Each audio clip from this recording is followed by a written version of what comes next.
Hello everybody, this time around I will be reviewing Homeland's 9th episode of Season 3 titled Horse and Wagon. To be honest, I didn't think they could do it.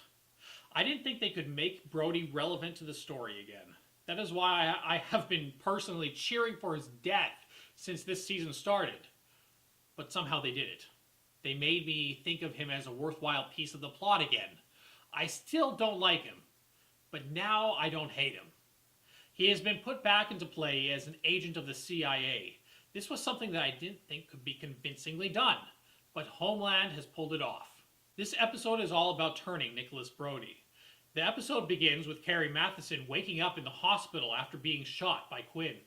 The bullet went through her without damaging too much of anything. The doctor tells her there isn't even any nerve damage. To me, I found this a little questionable, to say the least. I mean, she was shot with a sniper rifle, for God's sake. I imagine that hole would be quite relevant, and the fallout to her body would be amazingly damaging.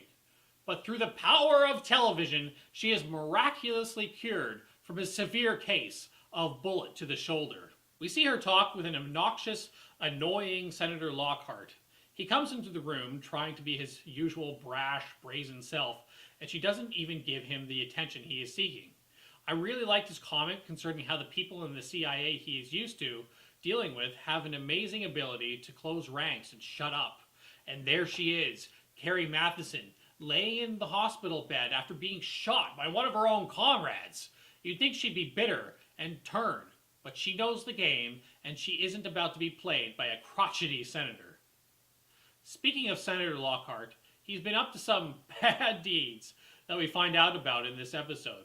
He has been in collusion with an Israeli intelligence officer, secretly spying on Saul's home. This is, of course, completely illegal. When Saul walked in with those papers, I thought he would use them to destroy him wholesale, but instead he was just buying himself time. To me, I think this will show itself as a very bad idea. It would have been better to blackmail him, telling him to step aside, or else the documents and photos pertaining to his culpability in espionage would be released. That way Saul wouldn't have to worry about this annoying prick ever again. But he doesn't do that. He is concerned about his wife's feelings, the same wife that has been cheating on him behind his back. He is also concerned about the image of the agency. All I have to say is that Saul is a better man than Lockhart. If Lockhart had something like this on Saul, he'd use it in a flash. He wouldn't give a shit who he hurt. Now jumping back to Brody, how about that scene with him sinking to the bottom of the river? I thought it was well done, if only a bit Hollywood in its presentation. It served a narrative purpose, but so much relies on Brody. Am I seriously led to believe that they would toss him into a river with the intent of seeing if he tries to save himself or not? Isn't that a wee bit dangerous to their plans? Certainly there would have been a safer way of doing it. Maybe, I don't know, dump him in a pool or something. Because they took him out and dumped him in a river at night. How did those two swimmers even find him down there? That was a Hollywood moment. Like I said, it served a purpose in the narrative construct of the episode. I just think that it could have been done in a more logical fashion. The scene with Nicholas Brody and his daughter Dana was a predictable scene. What did he honestly expect from her? It seemed completely selfish on his part. He didn't even consider what it would do to her mental state. I mean, seeing your outlaw father that has been blamed for one of the worst terrorist attacks on American soil is enough to fuck anybody up.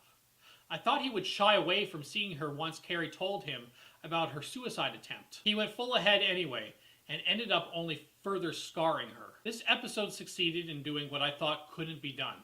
It took Nicholas Brody, a drug-addicted irrelevancy, lifted him up, and made him important again. There were some silly moments, but all in all, it succeeded at its mission. I look forward to seeing where they will go from here now that Brody has been flown off to Iran.